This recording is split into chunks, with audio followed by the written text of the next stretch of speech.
Quand on a pénétré dans un camp de déportés, on n'en sort jamais. Il y a toujours un petit quelque chose qui tout d'un coup me ramène à cette période.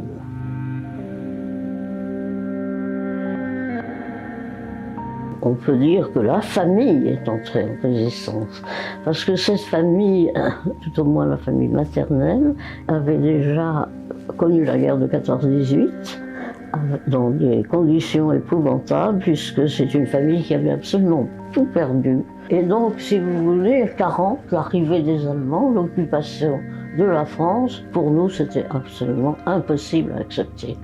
Et je crois qu'en nous-mêmes, on a décidé que tout ce qu'on pourrait faire contre l'occupant, c'est-à-dire pour la liberté de la France, eh bien, nous le ferions. Et c'est ce qu'on a fait chacun de notre côté. Assez vite, je suis entrée dans le réseau Défense de la France pour le transport et la diffusion du journal clandestin qui portait ce nom, Défense de la France. Et il y a eu beaucoup d'arrestations à un certain moment. En juillet 1943, j'ai rejoint mon frère qui, depuis très longtemps, était dans le réseau Mithridate de renseignement. Et j'étais agent de liaison Mithridate.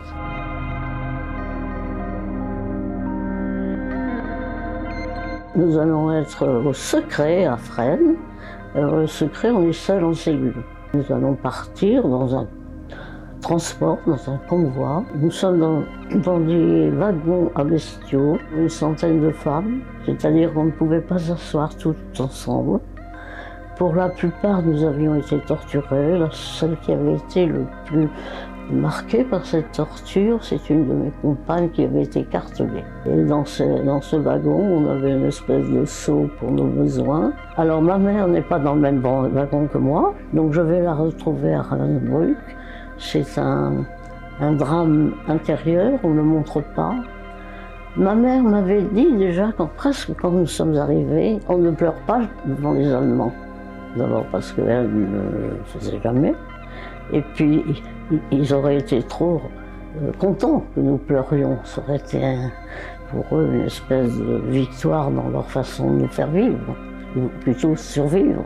Je pense que si nous n'avions pas eu, en tout cas ça a beaucoup aidé, cette solidarité qui a été extraordinaire. Vous savez, donner un morceau de pain, je dis un morceau de pain, même pas une mouillette pour manger un œuf, ce que vous pourriez avoir, là, vous verrez combien ça pèse.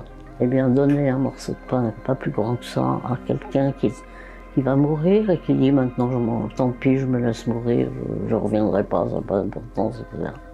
C'est aussi un geste héroïque. Et il y en aura quand même pas mal.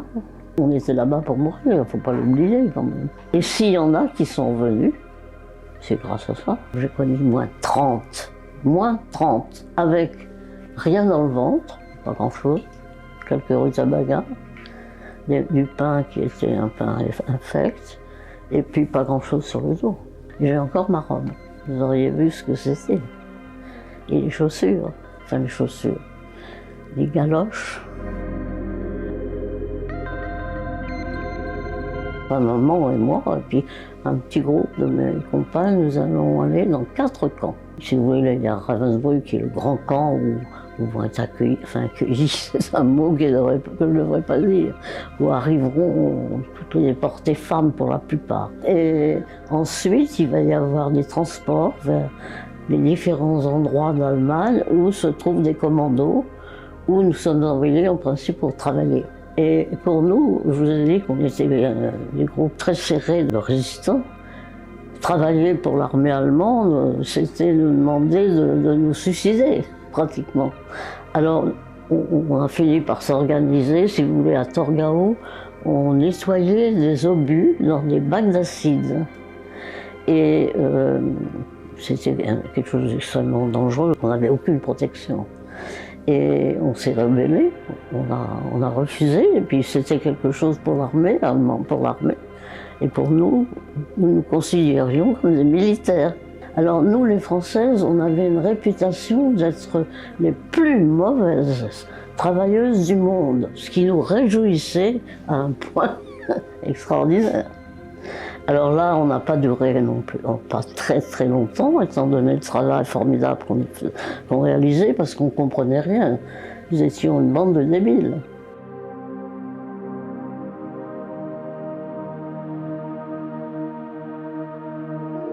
Il va mourir dans ces marges de la mort, plus de déportés que dans les camps. Pourquoi? C'est très simple, on n'est ni nourri, on ne nous donne pas à boire, on marche, on a les pieds en sang, on marche jusqu'à la mort. Beaucoup vont mourir, évidemment. Beaucoup ne pourront plus marcher et abandonneront la colonne. Quand on abandonnait la colonne, on recevait une balle dans la nuque. Pour survivre, je sais que les dernières fois où j'ai été témoigner, les enfants devaient dire elle est quand même pas bien cette dame, elle est très vieille, elle a perdu la tête. Je leur disais que nous partagions un brin d'herbe. Pourquoi partager un brin d'herbe? C'est la seule chose qu'on avait sur ces chemins qu'on a empruntés. Et quand on suce un brin d'herbe, on a moins soif.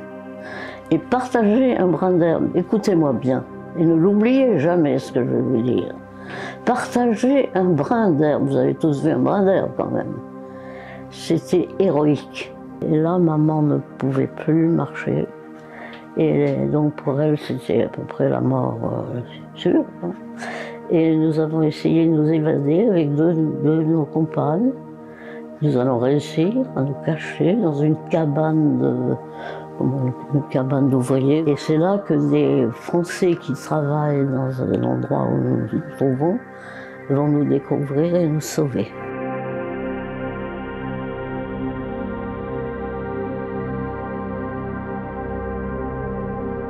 Ah ben ça, allez demander à De Gaulle.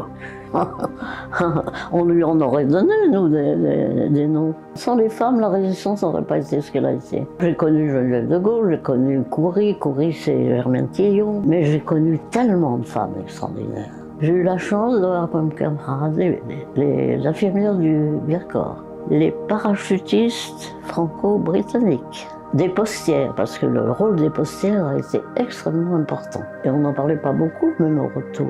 On n'a pas parlé beaucoup de nous. On a eu une association solide, qui a été fondée par Irène Delmas, qui avait eu la chance de ne pas être emmenée en déportation, et qui, au moment où elle est libérée de prison, va monter cette association de femmes. Et c'est la seule association qui va préparer le retour de nous. Elles vont préparer notre retour. Comment reprendre une vie normale, c'est extrêmement difficile. On a eu la chance d'avoir un médecin humaniste. C'est quelqu'un qui venait à 2 h du matin voir mon père, parce qu'il l'a sauvé. Enfin, s'il est resté un petit peu en vie, c'est grâce à ce médecin. Et ça aussi, ce sont des belles figures. Je ne peux pas oublier.